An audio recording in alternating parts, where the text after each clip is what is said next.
Today, I'm going to share with you how I deal with the times when my drawings lose depth and I become confused as per what's important in my painting. Every time it happens, and you've seen me doing it, I switch to this. This is already a second stage of the exercise that I put myself through every time I lose a sense of values. If you don't feel like you understand the values very well, or you got a good grip on it, that's a really great exercise for you to learn how to see the important things, to learn how to see the contrast, to learn how to remove unnecessary detail that does not help your story. So every time I get lost, I fill my sketchbook with these kind of paintings. Here, they are three-tone paintings. That means I have a black brush, which looks like that. It's filled with black ink. Then I have exactly the same brush with gray ink, and I use paper as a third tone. You can see a bit of the bluish kind of gray here. That was me trying to rethink what I've done and do it a little bit better. That I added much later while I'm working on, let's call them the mistakes or improvements I thought I could do. If you are currently lost with this sense of values, I suggest you to follow me with kind of rebooting your perception through the following exercises. What do you need for this exercise? You need a sketchbook or pieces of paper. You should be able to carry it with you wherever you go. So if you have a block of paper, have it small so you can pull it out anytime you see something interesting. And the first round of exercises, I suggest you to do the following. We divide our sketchbook into small squares.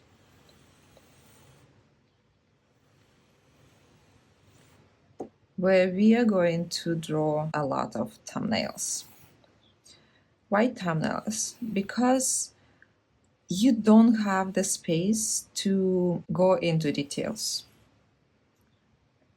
All you have space for main values of the scene that you're looking at. And moreover, I will ask you to get whether a bigger brush, you see, it literally covers a third of the thumbnail, or a thick marker. In my case, Posca black marker 1.8 to 2.5 millimeters. You see how thick it is. This is done so you don't get to do lines. Lines are not allowed in this exercise. We are imagining every scene we see as a set of shadows and values. As I'm filming that, and I would like to give you the best view of the process possible, I'll have to draw from the photos, but I would expect you to go out for that. And I hope I don't need to explain you why you need to be drawing outside on location.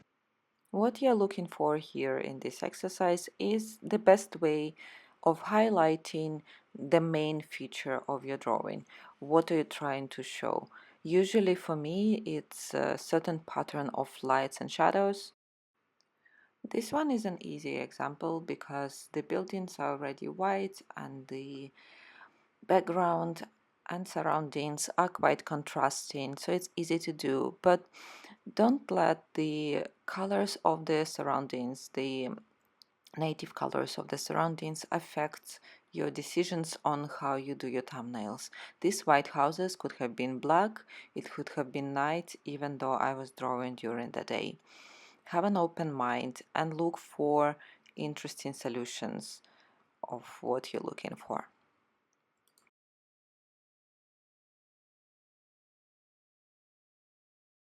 What I need you to think when you draw that is what's important to your story. What details add to it and what details detract from your story.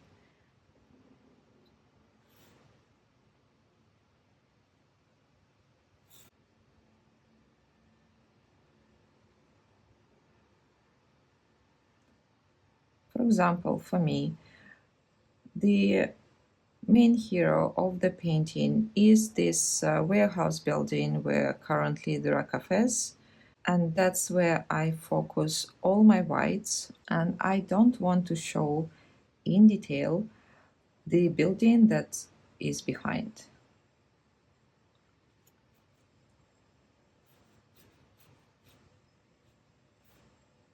There you go. You can see already a little story going on there.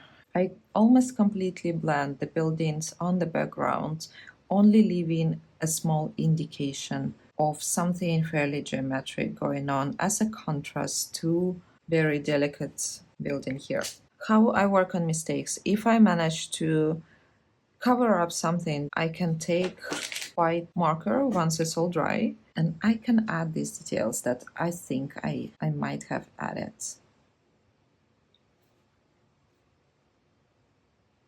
For example, a little spire missing here. What you can do also, not so you're a bit less confused what you're leaving out, and is you can take a pencil and sketch the outlines, not the object itself, not the details, but you sketch out the lights that you want to preserve.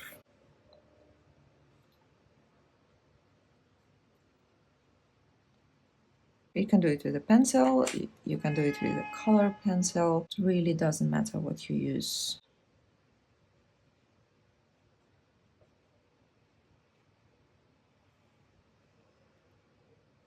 You notice how the patterns start to emerge, and you can see the distribution of this pattern across the page. So I'm taking currently this space to do the next drawing.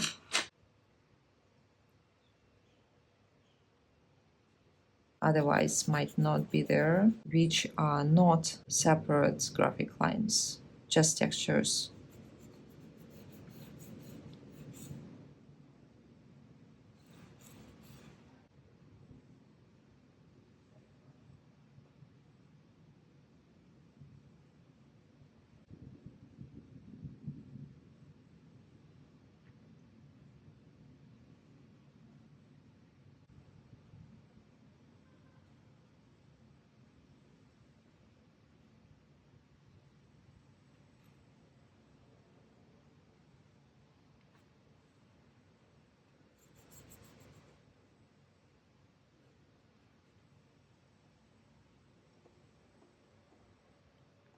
For me, these little paintings often become a basis for a future painting. In this case, I don't use a reference. I simply just use this one sketch to base my painting on.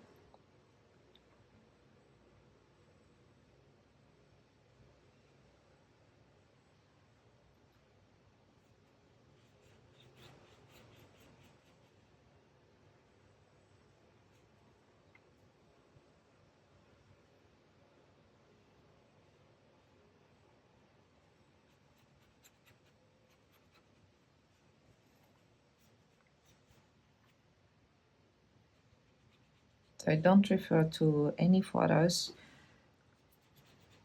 I just work with this.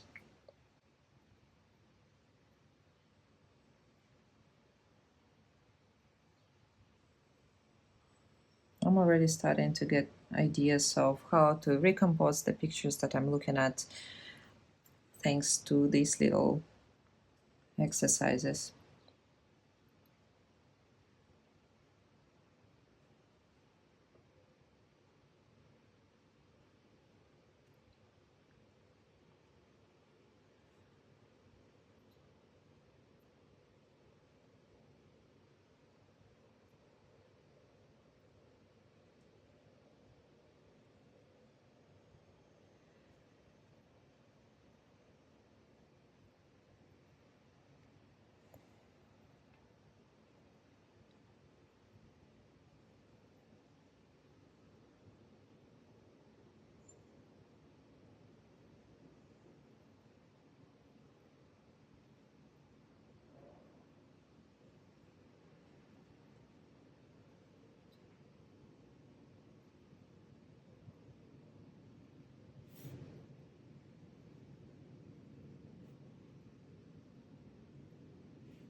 I'm just flipping through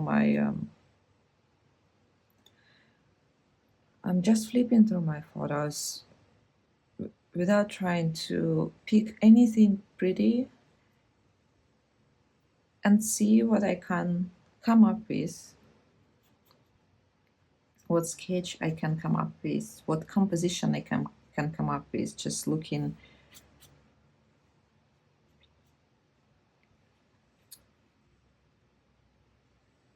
at this. You'd be surprised how many beautiful things you can imagine just looking at the crappy photos you might have done on your phone.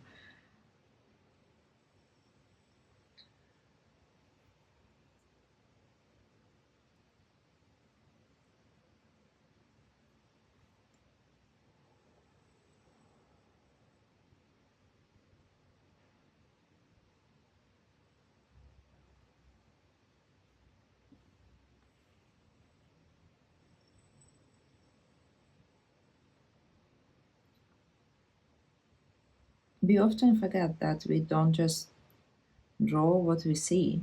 We can, but it limits you. It limits you in the amount of things you can say by using the painting as the medium to tell your story. If you just draw exactly what your eyes see. The best part of being an artist that you don't just see through your eyes, you see through your emotions. You see through your imagination, and you can train your mind to see even more.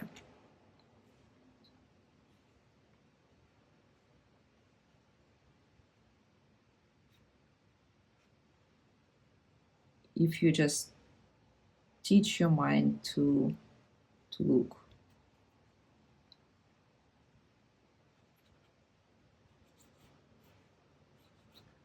And the more you look, the more you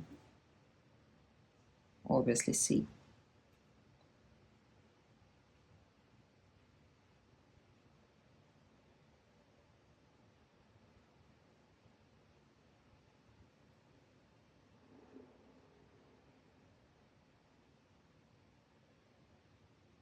I'm obviously not going to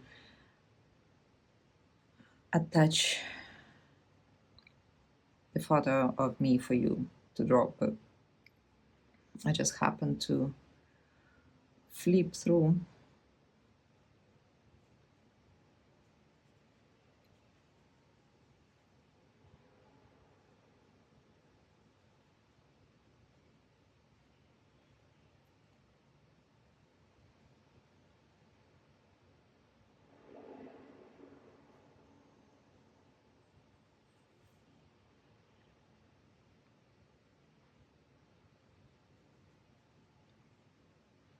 just to show you that it doesn't matter what you draw.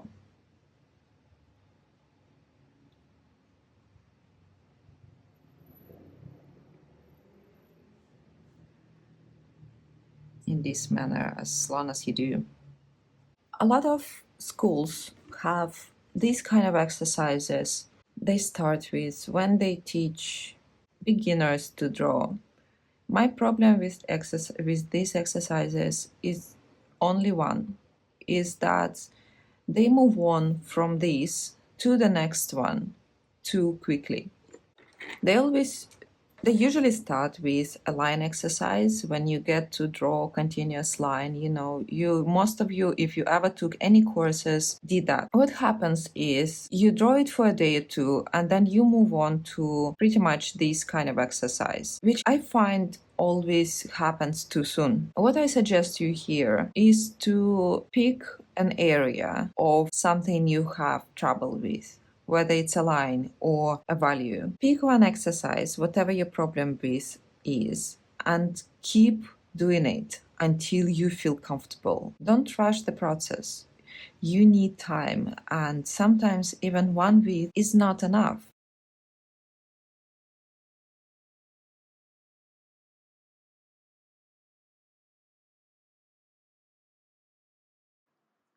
So practice your weak points until you fix them. That would be my biggest advice for this video. There will be a second part to this video as well, where we will work with 3 values.